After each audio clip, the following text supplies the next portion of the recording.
Well, looks like we got a pretty good one out here at Lake Pleasant today. Just kind of warming up. We're just gonna flip this one in. That's a nice fish. Good way to start with a little topwater. Oh boy, did he get hooked. He wouldn't have came off for nothing. But that's a real nice fish. Look at that. That's a nice 2.5 pounder. Haven't been up to Lake Pleasant much lately, but thought we'd come up today and shoot a little video for half a day. All right, we're just gonna let this fish go. There he goes. Nice little bass. Caught him on a little topwater, just a little walking bait. And we just got here. In fact, we didn't know if there was gonna be a topwater bite or not, but I just tied on this little topwater here, a little side-to-side action, and using Rico's and this. So we'll give this a try and keep on using it. We're just in the back of one of the cuts off of Honeymoon. So we're just giving it a try and see how things go. So we'll keep on casting.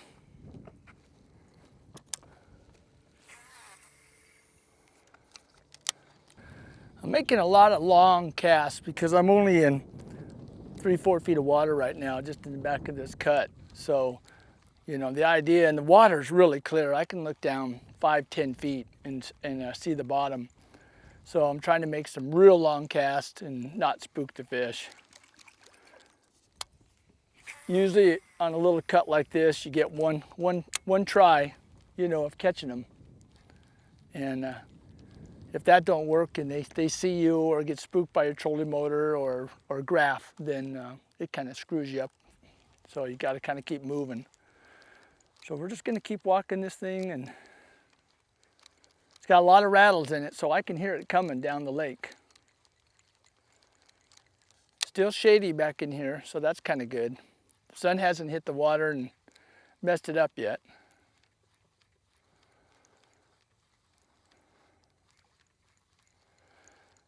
A lot of times when you're fishing, you gotta figure out, well, what do they want? Do they want a constant working the bait, or do they want to stop and back and forth? So hard to say. It's supposed to be a real windy day today, so we got a little bit of it, so we're just hiding out in the back of the coves. Looks like we hooked onto another one, guys. Well, we did. He gave it back to us. Sometimes you get lucky and you make them perfect casts, and you work it out thinking, oh boy, there ought to be a fish there, and you don't get nothing. And then you just kind of throw it out in the middle of the lake and you catch one.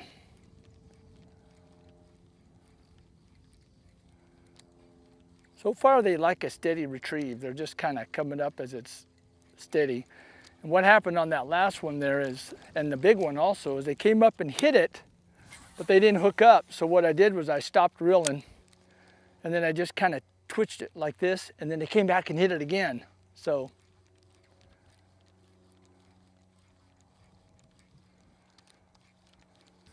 one thing with fishing these topwaters like this, or any kind of reaction bait, you can cover a lot of water fast and, you know, go for fish that are scattered. You know, they may only be every 10 casts or 20 casts.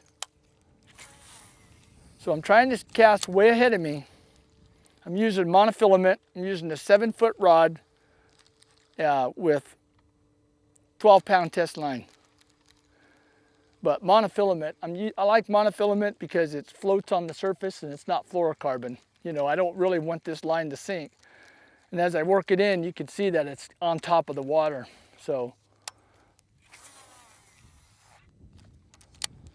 there's two types of topwater bait. One's gonna be like a popper, and one's gonna be a walking bait, you know. So when you go to the lake, you can find out, do they want that popper with that kaplook, kaplook, or do you wanna get that side action, walking back and forth? You just gotta experiment. You rig up 2 rods, or do they want a buzz bait? You know, something that's buzzing. I threw the buzz bait a little bit this morning and they didn't want it. So now I'm trying something else. Oh, little, oh, see that? Got one hitting on it right now. Little one though, he was like real little, like 6 inches. Oh my God, look at that. Oh my gosh, this was a good one. Oh, boy, did he ever hit that. I don't know what it is, but, oh, it's a largemouth. Here he comes. Boy, you can see him down there 5, 6 feet, 7 feet down. There he is. Oh, look how beautiful they look. Those are pretty. That's when they throw your plugs, but you know, we got him on camera, so we're just gonna, oh boy, another nice one. Look at that, folks. That is another nice fish. Oh, look at that. Boy, one thing when you're taking these hooks out, if you got a bigger fish, they seem to hold a lot better. But when you got them little fish, oh my God, if they jump, these hooks go right in you, you know. So, you know, we're just, but look at the gut on this thing. My gosh, look how fat that thing is right there. Look at that. I don't see any crawdads sticking out his throat, but healthy fish. Wow. Beautiful color, clear water. Wow, that's a nice one. All right, we're gonna let this go. So we're gonna reach over the side, give him some water. There we go. There he goes. He's gone. I'll try the other side of the stick. The only stick in the lake, and so we're coming right alongside of it. Just never know when you're gonna get a bite, you know? I just got a bite a little bit ago, and it was a little one, and I just let there and just twitch it, and he knocked this thing 2 or 3 times out of the water. But them little ones, they just don't take it a lot of times. They don't get hooked. It's them big ones you want to bite where they can just suck that lure down and just pull it right down. Just kind of keep.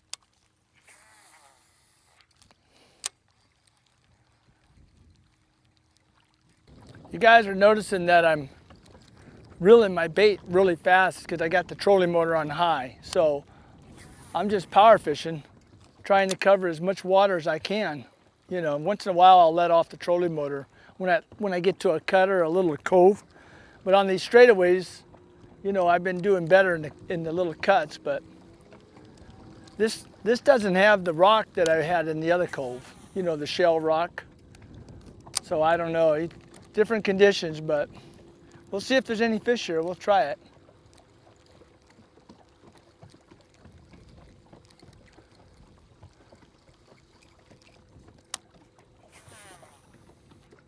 We'll just kind of keep working this fast and see if we can't get a fish to hit this. The water's a little bit dirty over in this cove, over on this side. So the other cove we had, you could see down. Oh, there's a fish. Oh, you missed it. Oh, he came back and got it again. See what I mean about once they hit it, he's a little guy, but that's what I've been doing. They've been hitting it, and these are the guys that always hook you. Holy mackerel. Look at this. Look how bad he's hooked. It's like, oh my gosh. Well, this is a good one. What we're gonna do is do a little operation. Grab the pliers. We gotta release this last hook right here first before we can get the other ones out. There we go. Gotta kind of be a doctor, you know. Oop. That wasn't good. I hate to let them hit the carpet because then the slime comes off of them, you know. If you'll notice, when I'm fishing most of the time, I won't swing the fish in and let him hit the carpet because back in the days when I used to do the wildlife view shows with all the game wardens and fish biologists and stuff with the good old boys, we used to take them along, and they said that's the worst thing you can do is throw a fish on a carpet because all that slime on the side of the fish rubs off, and now you have a 50% chance of that fish getting a disease, ick or something like that, a fungus that grows on the side that you just wiped off on your carpet. So if you just want to be careful and not throw them in the boat and let them hit the carpet, then that fish has more of a chance of growing up and not getting sick or getting a disease.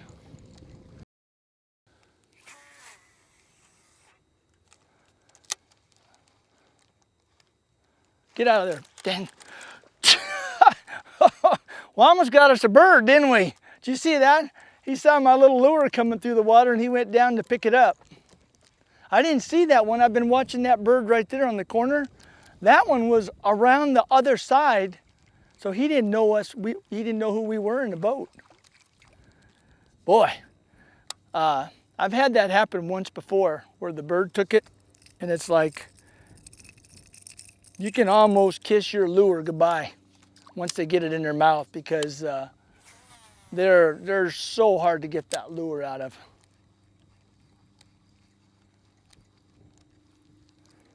This cove looks so good coming through there, but no takers.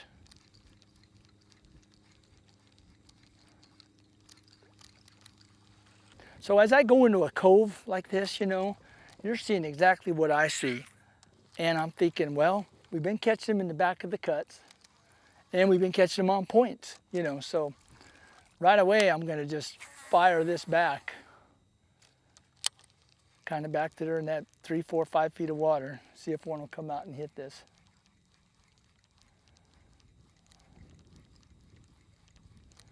Just never know, you know.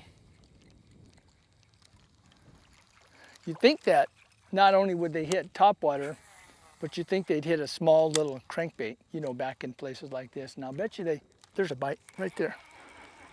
He's on. Oh, he got off. He had it for a minute, took it down. Ouch. That was a bigger fish than you think. Yeah, that one? Yeah, it was. You know, we're sitting in, it seems like there's a lot of fish in 27, 28 feet, you know, and I'm sure there's fish shallow, but when I get over these fish, I'm gonna venture out just a little bit more and drag that right down in that area. Go out just a hair more. Now there's fish on the bottom here. I'm just gonna kind of let that pull right through them. There's a hit.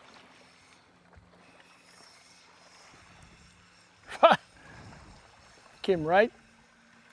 Oh boy, they look pretty coming up out of that water, deep water. Look at that. That white and green.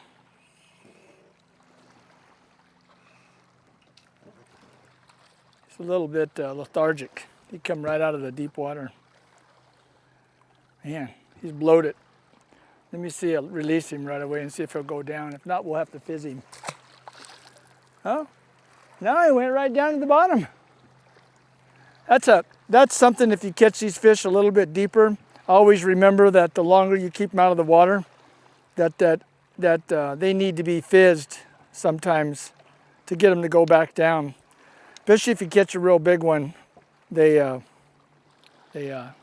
need to have that air bladder popped so they can go back and swim down. Let me show you what I'm using right now. I'm just Texas rigging this worm. This is just a robo worm, and it's purple. And all I'm doing is just Texas rigging it like this. That's all I'm doing. And that's about it. That's just dragging it on the bottom and trying to, the bite's slowed down quite a bit now. So what I'm doing is just kind of getting out away from the shore. I cast it up in about 15 feet of water, and then I just let it kind of go down and bounce on the bottom. And then if I see some fish, I'll pull it up and let it come right down on top of them. The fishing has slowed down a lot because it's like 10:30 right now, and I don't know where the fish are hanging out. We're just trying these nice little steep, rocky shorelines right here. I can feel this little sinker popping all these rocks all along here. So now I'm back out in the 22 feet, so I can see those fish start to show up on the graph again. So I'm just going to pull that right on the bottom.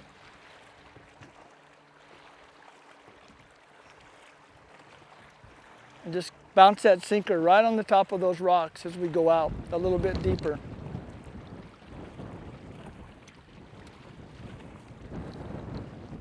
We're now out in 21, 22 feet. So we're a little ways off of the bank. I like to hold it like about 25, 26, 27. That way I'm seeing a lot of fish out deeper. They're harder to catch than the 20 footers or the 15 footers. So I'm gonna drop that. Just keep letting line out and dropping it back down. Use a trolling motor. It's kind of windy out today, so we're supposed to have pretty good winds. And we're kind of protected behind this mountain range here. But I like this steep stuff with the rock in front of us like this.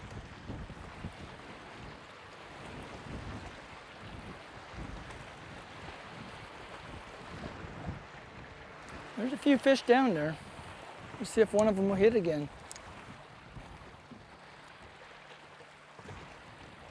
You know, and then if you don't get bit, you know, you can always reel up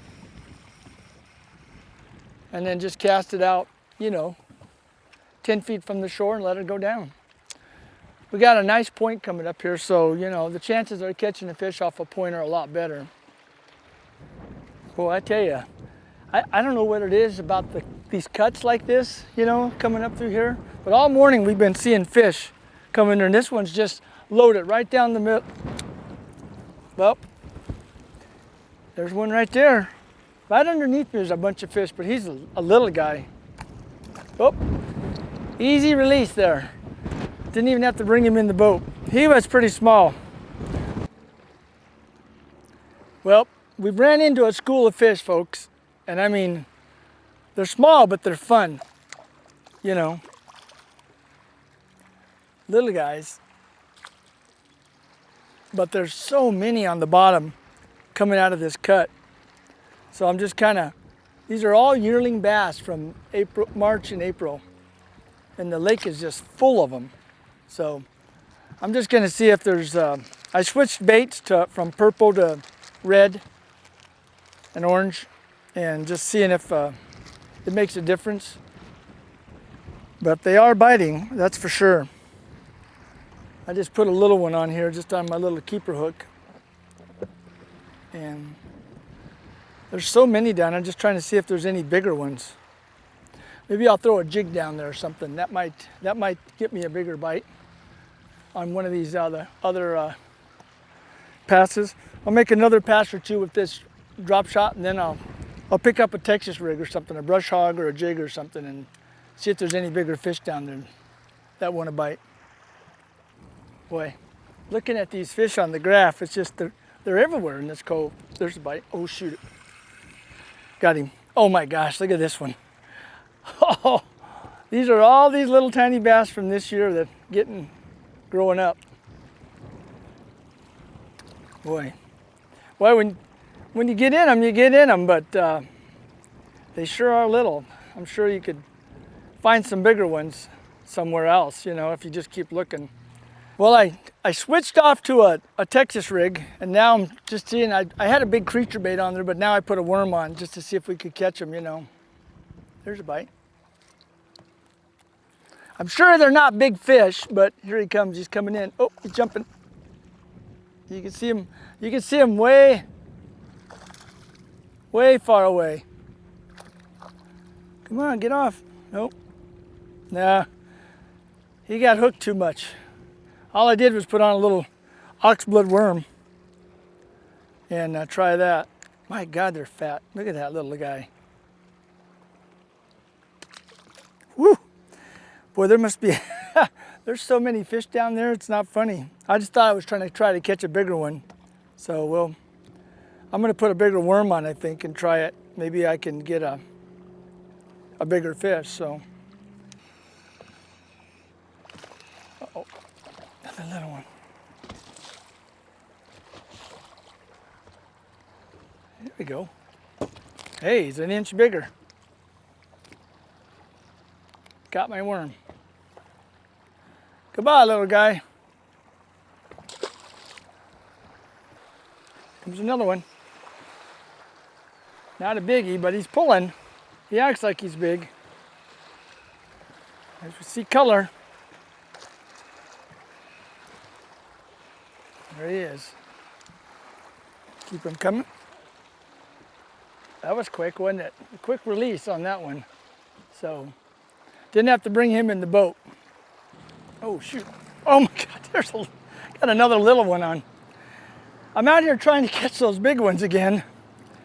And you know, you just gotta go through the small ones to get to the big ones sometimes, you know, so. But I need to go back out and get this one taken care of.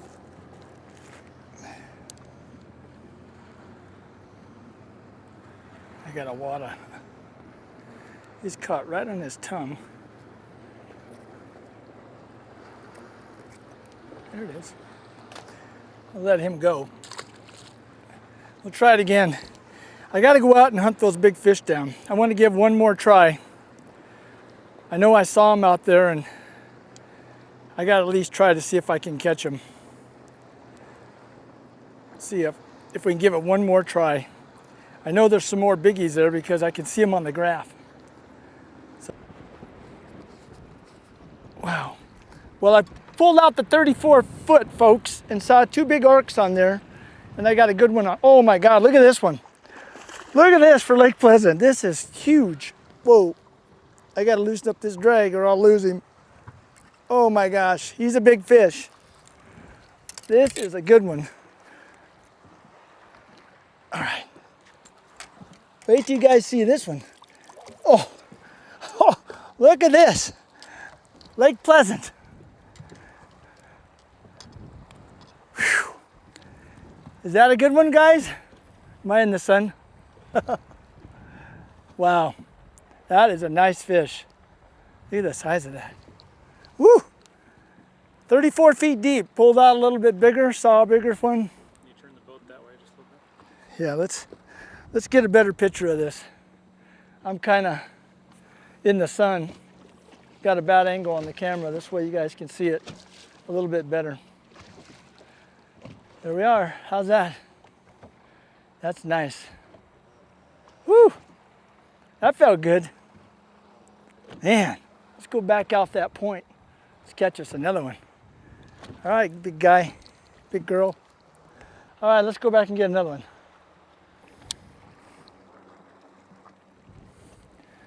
"24 feet, just came off a nice point. Hopping this side. I got a new rig on here, so I'm gonna show it to you when I get done. Oh, there's a bite.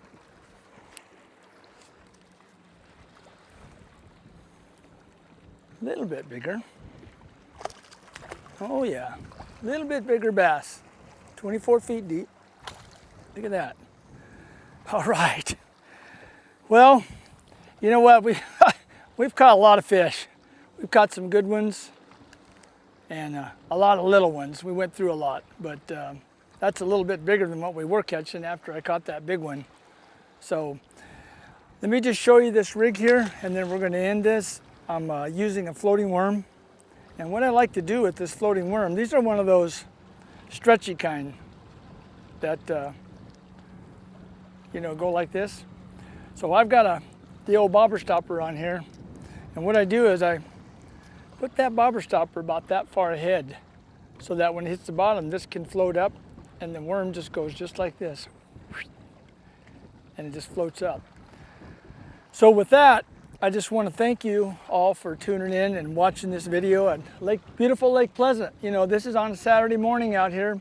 You can see that there's a few people out here, but the winds kind of hampered our fishing a little bit, or helped our fishing. I hope the video turned out right with the sound and everything, but thanks again for watching our videos. I hope you can learn something off this video and join us again. You can come on to my Facebook page, Gary Senft. Join our Fishing with Arizona with Gary Senft, and you can ask questions on there. We'll answer them. Post your pictures of your fish that you catch, and you can catch me every Tuesday, second Tuesday of every month at the Bass Pro Shop. Matt Schur and I are teaching lessons down there every month. So with that again, thank you. I hope you have good fishing.